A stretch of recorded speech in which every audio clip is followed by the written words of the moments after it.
Oh, welcome, ladies and gentlemen. Thank you for tuning in to the Wrestling Laureate Podcast brought to you by GSMC Sports Network. We have a great show for you today. We will be covering the world wrestling industry, of course, as well as provide insight on the realism that is pro wrestling. And make sure you stick around for later on in the show when I'll be giving you my Friday night SmackDown preview.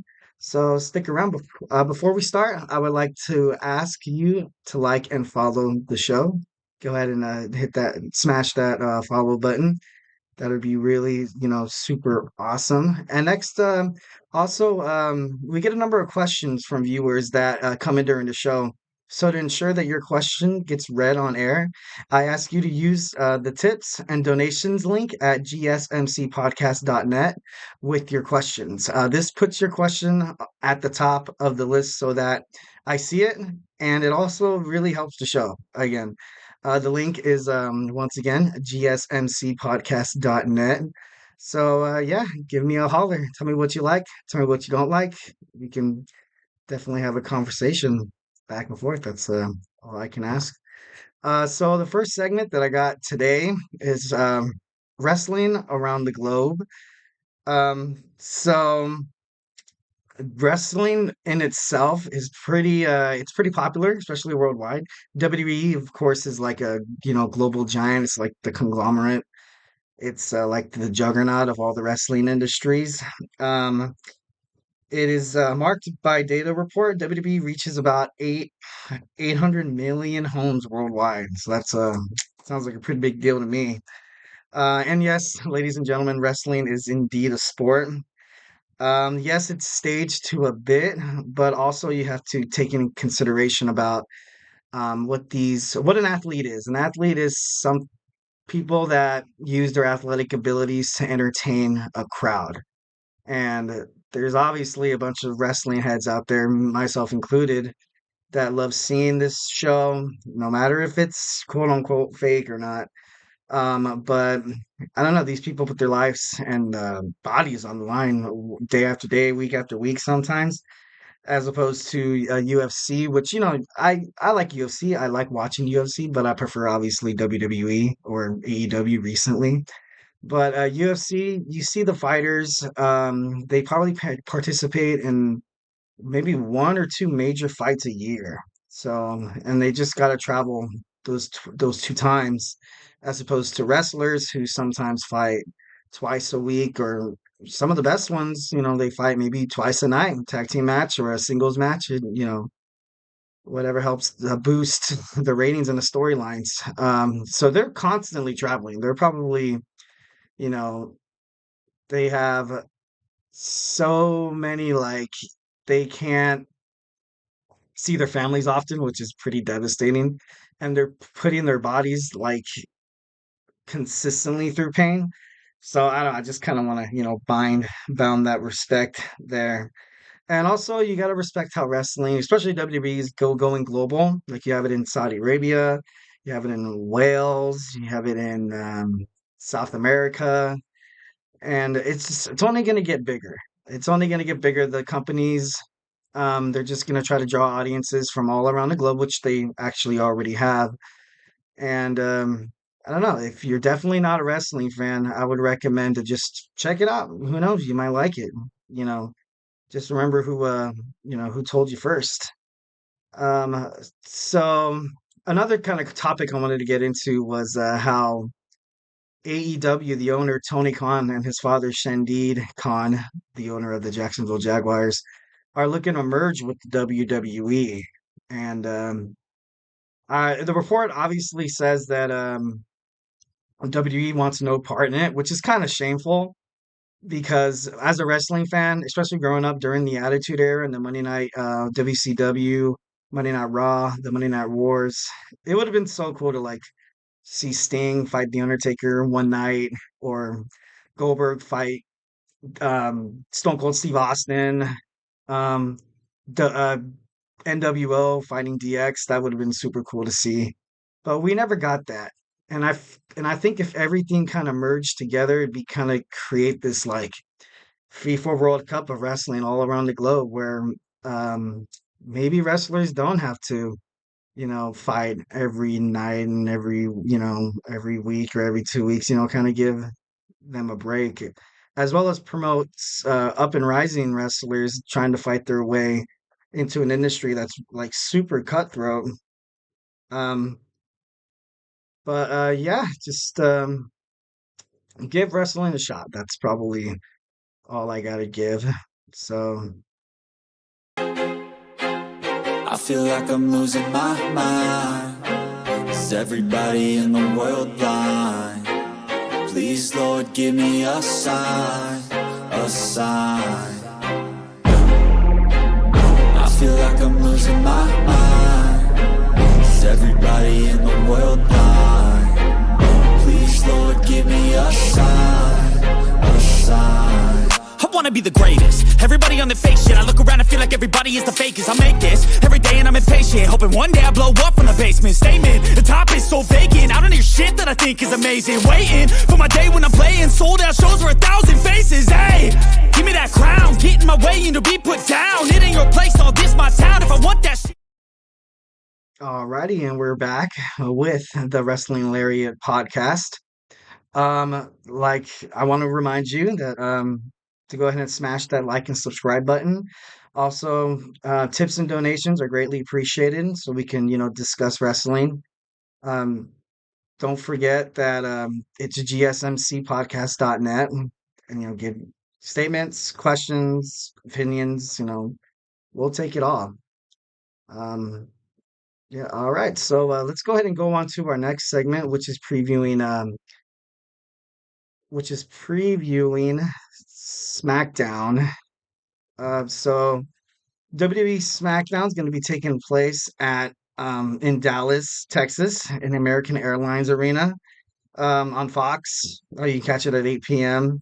Um, just to give a friendly reminder that WrestleMania is only 29 days away, so it's approaching pretty fast. You can watch that on Peacock, April night one, April 6th, night two, April 7th. So give it a watch. Like I said, if you're the first time wrestler, why not start off your wrestling fandom in like a big, big way, watching the biggest main event pay-per-view in like the wrestling industry, sports entertainment history, just to add on top of that. So first, previewing SmackDown so last SmackDown you saw Rey Mysterio come out on crutches to help Carlito, who was getting pummeled by Santos Escobar and his goons, Angel Garza and Humberto Carrillo. I kind of liked how he came out in like crutches. It was really attitude era-ish, so I kind of respected that. And then he kicked off the crutches and he was ready to go. He was ready to, 619 everybody, which was, I'm huge, I'm a big fan of that. I kind of like the pander to the injury kind of thing. And then, oh my God, his leg's not actually broken. I thought that was actually pretty cool. So that's probably going to set something up for a WrestleMania triple, like a 3-on-3 matchup, which would be super entertaining. I would like to see that probably between one of the tag team. I forget the names for the LWO. Would probably team up with Carlito and Rey Mysterio, and they would fight Angel Garza and Humberto Carrillo and Santos Escobar. The next SmackDown preview thing that I got is that Braun Breaker continues his dominance and continues to show his impressiveness coming out of NXT. So I think he's going to be a pretty big name pretty soon here. He's going to be challenging well, they'll probably start him off with like maybe, well, not Intercontinental because Gunther's kind of untouchable at this moment in time, but probably United States Championship. They'll probably start him off with something like that. And also the WWE United States Champion Logan Paul will be joining SmackDown. The first time he's produced on WWE TV since the Elimination Chamber, so it should be interesting to see what he has to say. And it should be interesting to see what Kevin Owens and Randy Orton decide to do because Logan Paul was the reason why Randy Orton lost that match. Randy Orton could have, he could have dang well be fighting Seth Rollins at WrestleMania, but thanks to some nunchucks and a sore loser, that was not the plan. So, but it should be interesting to see what happens, especially if since they both kind of got beef with Logan Paul, Kevin Owens, and Randy Orton. It'd be interesting to see them all come out, maybe like setting up sort of like I have beef with him, I have beef with him, leave him alone, he's mine, kind of like integrating maybe a triple threat match for the United States Championship at WrestleMania, which would be pretty darn cool to watch. The next one I have is Bobby Lashley will be fighting Karrion Cross. Obviously, that segment or the storyline between Karrion Cross and Bobby Lashley has been escalating pretty quickly. Bobby Lashley and the Street Profits against Karrion Cross and the AOP. It's so far it's been pretty entertaining to watch. It's been pretty entertaining to watch. The moment AOP came out and made their return, and they had their manager, that was pretty big. We haven't seen them since, oh God, I don't want to say before the pandemic because I could be wrong, but it's been a pretty long time. So, hey, another 3-on-3 match at WrestleMania Night One would be pretty dang cool. All right, and the next thing we're going to touch on before we get to the main event is damage control. So it's been confirmed that Dakota Kai is not with Bailey and that she decided to choose a path with the Kabuki Warriors and uh, women's champion Io Sky. So I thought that was kind of cool how they twisted that a little bit. Now you kind of have Bailey all by herself, maybe turning back into a baby face. Because in my opinion, I believe Bailey's like I think she's better off as a Bailey face, like as a heel. I feel like she does have mic skills, all these wrestlers and superstars do, but I just feel like um I feel like they could be better. I feel like her in a heel role, she doesn't really I don't know, she doesn't get the crowd to hate her that much because like her voice just sounds fake. It just sounds like she's just, oh, I'm just doing my job and I like that. And as opposed to when she was like the huggable Bailey with the Bailey buddies, I feel like it was, I don't know, just a better role, better role. All right. Um, and the last thing I got is the main event, and Seth Rollins and Cody Rhodes will confront the Bloodline after The Rock made a challenge to Cody Rhodes, stating that in night one there will be in the main event there will be Roman Reigns and The Rock representing the Bloodline against Cody Rhodes and Seth Rollins. So Cody does have an option not to take this fight, but The Rock said he will do whatever is in his power, and no one can stop him back in the locker room to make sure he does not regain or he doesn't gain the Universal Championship. So that's these are pretty big stipulations. I'm pretty sure they're gonna take it. I would take it, especially like for ratings and stuff like that. Like, who wouldn't want to see The Rock and Roman and Cody Rhodes and Seth Rollins like fight on back-to-back nights? So, but if the stipulations are if they win, if Rhodes wins, then during the main event at WrestleMania, the Bloodline will be barred from ringside per The Rock's word. And The Rock kind of spoke for Roman and said that it's Roman's word as well. But when The Rock brought up this challenge, you kind of saw Roman a little flustered in the background, kind of doing the like, nah, like that's not gonna happen. Don't listen to him. He ain't no tribal chief. But I don't know. I see a little turmoil in the bloodline, but obviously right now I kind of would like to see how that storyline plays out. So but if the Cody and Seth lose, that means it's the bloodline rules. Bloodline rules means that The Rock, Solo Sikoa, um, Jimmy Uso, they're allowed to basically do whatever they want, which is, obviously not good for Cody, but it would make night two main event entertaining as hell, to be honest. Um, I kind of see The Rock kind of because I believe the reason why The Rock came back was for him to fight Roman. And Cody Rhodes and the Roman Reigns, like, is Cody going to finish the story? This is something that the WWE universe had to play out. Fans were extremely angry that they might not see it, but They were called Cody Crybabies, but I'm actually kind of happy to see this match more than the Rock and Roman because the Rock and Roman don't want to make any sense. There's no, obviously the tribal chief, like I'm better than you. This is my family. I represent the bloodline is, a pretty big deal. But I don't know. I believe, in my opinion, that what I kind of want to see happen is Seth Rollins kind of turn his back on Cody.